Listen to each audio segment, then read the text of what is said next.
अस्सलाम वालेकुम नाजरीन, आपसे एक दफ़ा फिर मुखातिब है। आज का हमारा मौजू है B1 B2 विजिट वीज़ा का इंटरव्यू।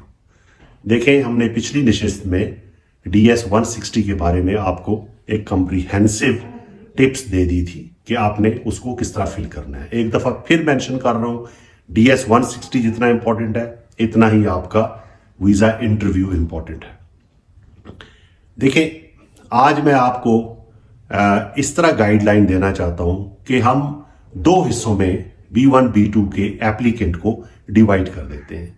एक वो लोग हैं जो ऑलरेडी बिजनेस में, जिनके पहले B1 B2 लग चुके हैं, जो शादीशुदा हैं और जो फ्रीक्वेंटली विजिट करते रहते हैं और उनका ट्रैवल रिकॉर्ड भी पासपोर्ट्स के अंदर मौजूद है।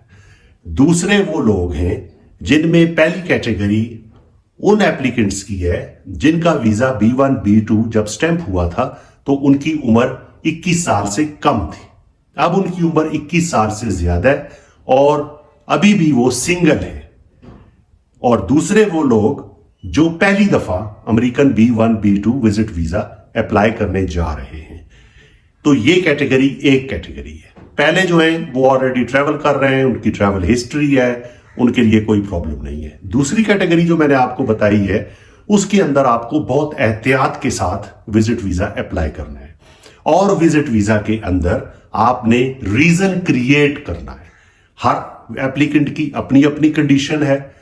कोई बिजनेसमैन है, कोई स्टूडेंट है, कोई जॉब कर रहा है, कोई ऑनलाइन बिजनेस कर रहा है, कोई ट्रेडिंग कर रहा है और आप अमेरिका में B1 B2 विजिट वीजा लेकर प्लेजर के लिए, हेल्थ केयर के लिए या बिजनेस मीटिंग्स के लिए जाना चाहते हैं। देखें, आपने अपनी कंडीशन के मुताबिक रीजन क्रिएट करना है कि आप क्यों जाना चाहते हैं। अब ये रीजन क्रिएट जब आप करेंगे तो यही रीजन आपकी स्ट्रॉन्ग टाई बन जाएगा। अपने मुल्क के साथ आपकी जो स्ट्रॉन्ग टाइज होनी चाहिए, जिसकी बुनियाद पर ये वीजा इशू होता है, तो आपकी ये स्ट्रॉन्ग टाई बन जाएगी।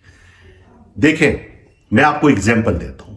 एक स्टूडेंट है, नस्ट में पढ़ रहा है, लम्स में पढ़ रहा है, UAT में पढ़ रहा है, किसी मेडिकल कॉलेज में पढ़ रहा है, किसी यूनिवर्सिटी में पढ़ रहा है और वो अपनी एजुकेशन के दरमियान में है। वो अप्लाई करता है तो वो रीजन क्या बनाएगा?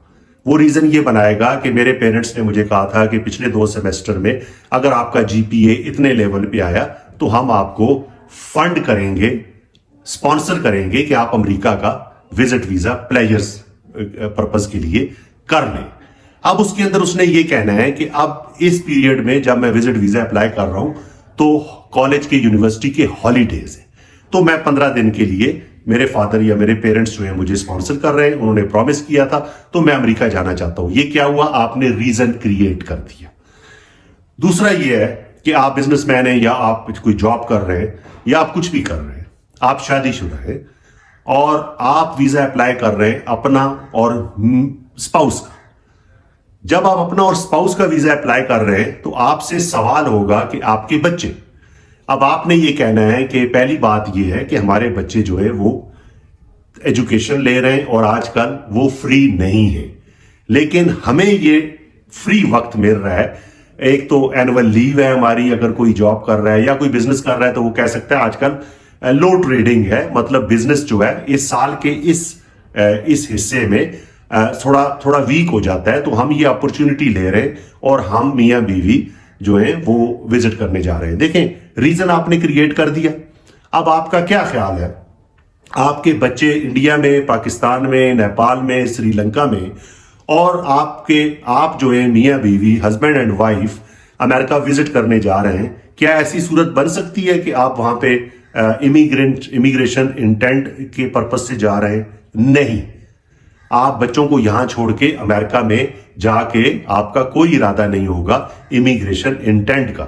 ये एक रीजन क्रिएट किया और वीजा ऑफिसर इसको जो है वो ये समझेगा, वो जानेगा कि हाँ इसमें कोई दूसरी राय नहीं है, इनको वीजा दिया जाए। देखिए, आप कल का वीजा लग जाता है तो आप पहला विजिट जो है वो जाके आप करके आ सकते हैं। दूसरे विजिट में आप अपने मकासद पूरे कर सकते हैं। आप दूसरे विजिट में अकेले जा सकते हैं या अपने बच्चों का भी साथ वीजा लगवा सकते हैं। जब आप एक दफा ट्रैवल करके आ जाते हैं तो आपकी ट्रैवल हिस्ट्री बन जाती है। तो आपने रीजन क्रिएट करना है। अब आप, मेरा ख्याल है कि मैं आपको समझा सकता हूं कि जो मैं कह रहा हूं, कोई भी नया एप्लीकेंट अमेरिका विजिट करने के लिए बगैर रीजन क्रिएट किए हुए आप वीजा ऑफिसर को मुतमईन नहीं कर सकते। दूसरी बात यह है कि पहला क्वेश्चन जो है वो यही होता है कि what is the purpose of your visit या ट्रैवल। देखिए, आपने प्रीएम्प्टिव होना है उसमें, आपने उसके अंदर जो है not too short not too long, लेकिन आपने उसका जवाब इस तरह शुरू करना है जिस तरह मैंने आपको स्टूडेंट का कहा। तो स्टूडेंट जो है वो कह सकता है कि आई एम स्टडिंग इन फलाना फलाना फलाना यूनिवर्सिटी एंड मेरे जो है पिछले 2 सेमेस्टर थे या 1 सेमेस्टर था, उसमें पेरेंट्स ने मुझे कहा था अगर तुम्हारा जीपीए लेवल इतना आ गया तो हम तुम्हारी कोई ख्वाहिश पूरी करेंगे। मेरा जीपीए लेवल आया है और अब वो मुझे फंड कर रहे हैं और आजकल मेरी हॉलीडेज हैं, तो मैं अमेरिका में 1 2 3 जो शहर हैं उसमें मैं विजिट करने जा रहा हूँ। इसी तरह जो एम्प्लॉय है या कोई बिजनेसमैन है, वो जिस तरह मैंने आपको बताया है वो भी इसी तरह उसका जवाब दे सकता है। देखिए, पहले सवाल के अंदर अगर आपने शाएं बाएं की तो 30 सेकंड से 1.5 मिनट 2 मिनट 1 मिनट टाइम होता है इसका। वो अगर उसके जहन में ये बात आ गई कि आप तो सर्टन ही नहीं है अपने विजिट के बारे में, तो आप जवाब ही नहीं दे सकते, तो वो आपको वीजा नहीं देगा। अगर आप इसके अहल भी हो फिर भी आपको वो वीजा नहीं देगा।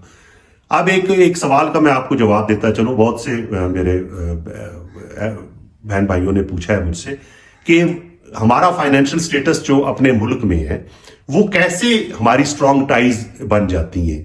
देखें, जो वीजा ऑफिसर है उसको अमेरिकन मार्केट का भी पता है और पाकिस्तान की मार्केट का भी पता है। अब पाकिस्तान में अगर आप 1.5 लाख रुपया माहाना कमा रहे हैं तो वो आपकी इस मंथली इनकम को कंपेयर करेगा अमेरिका के अंदर अनडॉक्यूमेंटेड अनलॉफुल एम्प्लॉयमेंट जो लोग जाके वहां पे करते हैं, जो विजिट वीजे पे या किसी और वीजे पे, तो उसके जो 12 13 14 जो भी डॉलर पर अर्न होते हैं उसको कंपेयर करेगा इसके साथ। अगर यहाँ पे आपकी आमदनी लो है और अनडॉक्यूमेंटेड एम्प्लॉयमेंट की आमदनी अमेरिका में हाई है तो वो आपको वीजा नहीं देगा। हाँ, यहाँ आपकी अगर आमदनी हाई होती है और वहां आपकी लो होती है तो फिर वो आपको वीजा देगा, क्योंकि उसको पता है कि आप ऑलरेडी यहाँ पे एक हैंडसम अमाउंट कमा रहे हैं।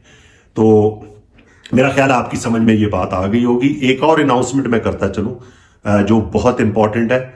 जो लोग, जिनके फैमिली मेंबर्स, जिनके रिलेटिव्स अमेरिका के अंदर हैं और वो उनकी सालगिरह, एनिवर्सरी, वेडिंग, किसी खुशी के लिए, किसी कॉलेज या यूनिवर्सिटी के फंक्शन के लिए आप जाना चाहते हैं तो आप थोड़ी देर रुक जाएं।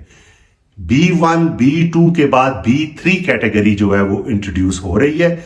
उसके अंदर जो चीजें मुझे अभी तक पता चली हैं और ऑथेंटिक हैं कि अगर आपका कोई रिलेटिव अमेरिका में है तो वो आपके लिए एफिडेविट लिखेगा। वो वहां पे परमानेंट रेजिडेंस होना चाहिए।